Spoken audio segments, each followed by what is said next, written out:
Assalamualaikum warahmatullahi wabarakatuh. Baik, di sini saya akan menerangkan tentang rangkuman studi hadis dari buku Mustalahul Hadis yang saya kerjakan untuk memenuhi tugas mata kuliah studi hadis dengan dosen pengampu Dr. Ita Rahmania Kusumawati. Saya Aineni Afna dari program studi pendidikan Bahasa Arab Fakultas Agama Islam Universitas Hasyim Asy'ari Tebuireng Jombang. Ya, di sini ada beberapa bab yang akan saya terangkan. Yang pertama yaitu ancaman berdusta atas nama Rasulullah SAW. Berdusta atas nama Nabi merupakan dosa besar, bahkan bisa menjerumuskan ke dalam kekafiran. Tidak jarang karena ketidaktahuan seseorang terhadap ilmu syar'i telah menjatuhkan dirinya dalam berbicara tanpa ilmu, sama saja dengan berdusta. 1. Makna berdusta atau makna berbohong. Imam Nawawi berkata di kitabnya Al-Azkar halaman 326 bahwa ketahuilah sesungguhnya menurut madhab Ahlus Sunnah bahwa dusta itu ialah mengabarkan tentang sesuatu yang berlainan, berbeda atau menyalahi keadaannya. Sama saja apakah engkau lakukan dengan sengaja atau karena kebodohanmu. Karena kebodohan di sini dimaksud dengan tidak sengaja, akan tetapi tidak berdosa kalau karena kebodohan dan berdosa kalau dilakukan dengan sengaja. Kemudian yang nomor 2, makna berdusta atas nama Rasulullah. Ulama kita menanamkan hadis atau riwayat itu dengan hadis atau riwayat maudhu, atau bisa dikatakan dengan hadis palsu, yaitu hadis yang dibuat atau diada-adakan atau diciptakan orang secara dusta atas nama Nabi SAW, baik dengan sengaja atau dengan tidak sengaja. Maksud dengan tidak sengaja itu adalah dengan sebab kebodohan atau kekeliruan, atau juga sebab kesalahannya. 3. Hukumnya. Hadis di atas merupakan ancaman yang sangat dan mengerikan terhadap para pemalsuan dan pendusta besar atas nama Rasulullah SAW. Untuk mereka, Allah telah menyediakan tempat tinggal mereka di neraka, bahkan dibuatkan satu rumah di dalam neraka yang di situ mereka akan diadab, dan dengan adab yang sangat besar. Hal ini disebabkan karena pertama, bahwa berdusta atas nama Rasulullah SAW adalah sebesar-besarnya dusta yang pernah dilakukan oleh manusia sesudah berdusta atas nama Allah. Bahkan berdusta atas nama Nabi sama dengan berdusta atas nama Allah Jalla wa'ala. Kemudian yang kedua, bahwa berbohong atas nama Nabi SAW tidaklah sama berbohong kepada selain beliau. Kalau berbohong kepada orang lain saja telah berdosa, maka bagaimanakah pandanganmu terhadap orang yang berbohong atas nama seseorang yang perkataan dan perbuatannya menjadi syariat yang diikuti manusia? Kemudian yang keempat yaitu sebab-sebab terjadinya pemalsuan hadis.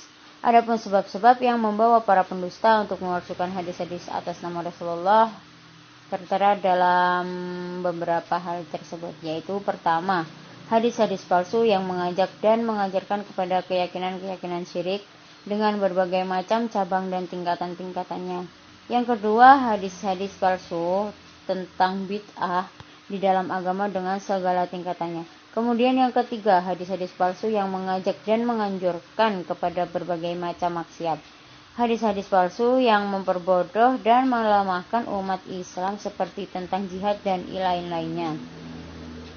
Lalu kemudian ada hadis-hadis palsu yang merusak akal, adab, akhlak, pergaulan, dan lain-lain. Dan lalu ada hadis-hadis palsu tentang tarikh atau sejarah, seperti tarikh para nabi dan Rasulullah serta para sahabat. Hadis-hadis palsu tentang tafsir Al-Quran, dan yang terakhir yaitu hadis-hadis palsu tentang perkara-perkara yang gaib dan lain-lainnya. Kemudian bab 2 ada tentang hukum meriwayatkan hadis maudhu, hukum meriwayatkan hadis palsu.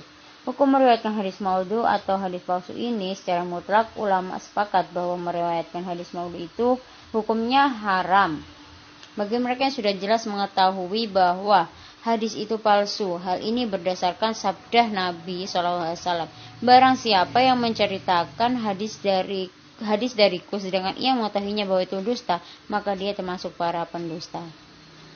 Ada juga bagi mereka yang meriwayatkan dengan tujuan memberitahu kepada orang bahwa hadis ini adalah palsu atau menerangkan kepada mereka sesudah meriwayatkan atau membacanya, maka tidak ada dosa atasnya.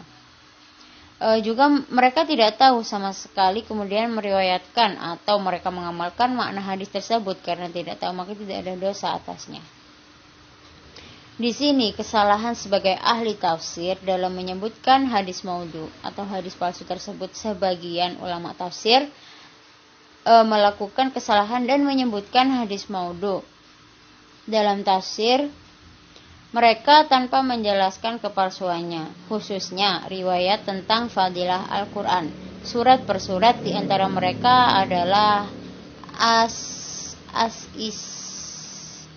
As-Isa'labi, Al-Wahidi, Az-Zamahsyari, dan Al-Badawi. Umat Islam telah sepakat bahwa membuat hadis maudhu atau bahwa membuat hadis palsu ini hukumnya haram secara mutlak. Tidak ada perbedaan antara mereka. Menciptakan hadis maudhu sama dengan mendustakan kepada Rasulullah, karena perkataan itu dari pencipta sendiri atau dari perkataan orang lain kemudian diklaim bahwa Rasulullah SAW bersabda demikian. Berarti ia berdusta atas nama Rasulullah. Orang yang melakukan hal demikian diancam dengan api neraka, sebagaimana sabda beliau, barang siapa yang mendustakanku dengan sengaja, maka ia hendaklah siap-siap tempat tinggalnya di dalam neraka. Jumhur ulama Sunni telah sepakat bahwa bohong termasuk berdosa besar. Semua ahli hadis menolak khabar yang dibawa oleh para pendusta Rasul. Bahkan Abu Muhammad Al-Juwaini menyatakan bahwa ia adalah seorang kafir.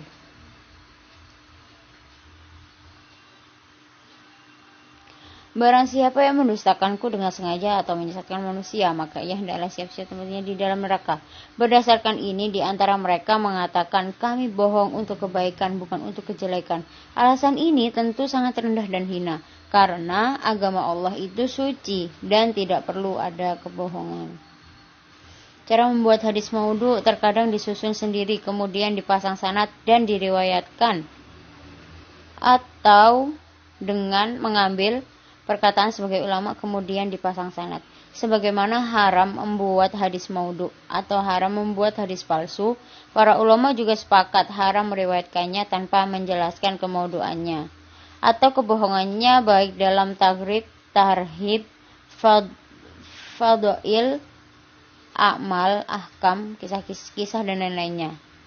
Sebagaimana hadis Nabi SAW, barang siapa yang memberitakan daripadaku suatu hadis yang diketahui bahwa ia bohong, maka ia tergolong salah satu pembohong. Meriwayatkan hadis maudhu dengan menjelaskan kemaudhuannya dibolehkan, karena dengan memberi penjelasan seperti ini akan dapat dibedakan dengan hadis-hadis yang benar dari Rasulullah dalam rangka menjaga sunnah. Kemudian ada pun di sini tentang riwayatul hadis dan penulisannya. 1. Sejarah penulisan hadis. Ilmu hadis ini telah menyedot perhatian ulama sejak awal perkembangan Islam hingga saat ini. Bahkan khazanah Islam lebih baik dipenuhi kitab-kitab hadis dibanding misalnya kitab-kitab tafsir. Ini menunjukkan pentingnya kedudukan hadis dalam Islam. Bersama Al-Quran, hadis merupakan sumber hukum dan petunjuk untuk kehidupan. Apa yang tidak dijelaskan secara terperinci dalam Al-Quran, maka hal itu akan diuraikan dengan gamblang dalam sebuah hadis. Karena pada dasarnya hadis merupakan perkataan, ajaran, serta perbuatan Rasulullah. Berbeda dengan Al-Quran yang telah ditulis pada masa Nabi Muhammad SAW, hadis lebih banyak dihafal daripada ditulis. Bahkan ada pendapat yang menyatakan bahwa Nabi sendiri pernah melarang para sahabat untuk mencatat hadis-hadis. Sebagaimana riwayat yang diterima dari Abu Sa'id Al-Khudri, Abu Hurairah, dan Zaid bin Sabit yang tercantum dalam Taqyid al-Ilm karya Ibnu Abdul Bar. Namun larangan ini merupakan sebagian ulama, tidak ditujukan kepada semua sahabat, tetapi khusus kepada para penulis wahyu. Karena kekhawatiran bercampurnya ayat-ayat Al-Quran dan hadis, karena pada keterangan lainnya disebutkan bahwa Nabi SAW mengizinkan menulis hadis sebagaimana riwayat tentang Abdullah bin Amr, Abu Syah, dan Ali bin Abi Thalib. Dengan dukungan para ulama, Khalifah Umar bin Abdul Aziz memerintah Gubernur Madinah Abu Bakar bin Muhammad bin Amr bin Hazm untuk mengumpulkan hadisnya yang terdapat pada penghafal Amroh binti Abdurrahman dan Qasim bin Muhammad bin Abu Bakar As-Siddiq. Keduanya ulama besar Madinah yang banyak menerima hadis dan paling dipercaya dalam meriwayatkan hadis dari Aisyah binti Abu Bakar. Di samping itu, Khalifah Umar juga memerintahkan Muhammad bin Syihab Az-Zuhri untuk mengumpulkan hadis yang ada pada para penghafal hadis di Hijaz, Madinah, dan Makkah, dan Suriah. Az-Zuhri adalah ulama besar dari kelompok tabi'in pertama yang membukukan hadis. Kedua yaitu riwayatul hadis. Riwayatul hadis ialah peristiwa transformasi informasi profetik melalui proses pembelajaran yang dilakukan oleh para pencerita hadis dengan menggunakan mekanisme dan simbol-simbol tertentu.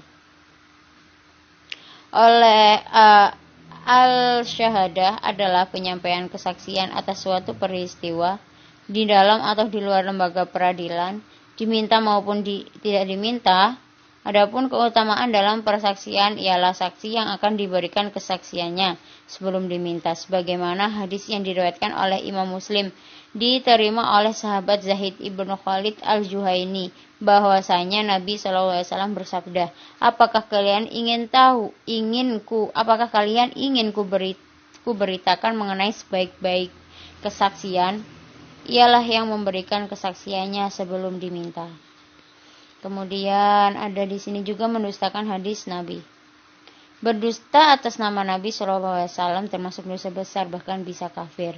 Imam Az-Zahabi dalam kitab beliau Al-Khabair mengenai dosa-dosa besar berkata, berdusta atas nama Nabi SAW adalah suatu bentuk kekufuran yang dapat mengeluarkan seseorang dari Islam.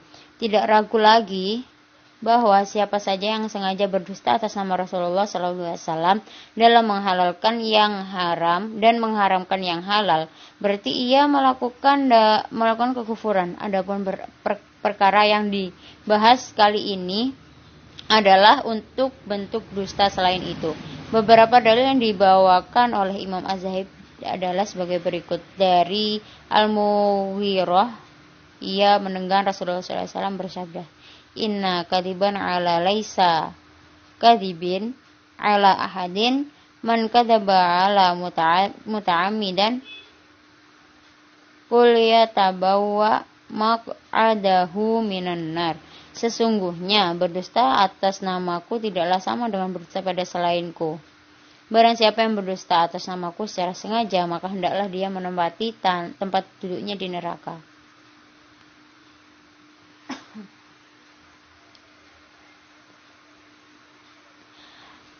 Dan dalam hadis lainnya disebutkan pula, yutba'ul mu'minu ala hila li kaliha ilal hiyanati wal kadibah.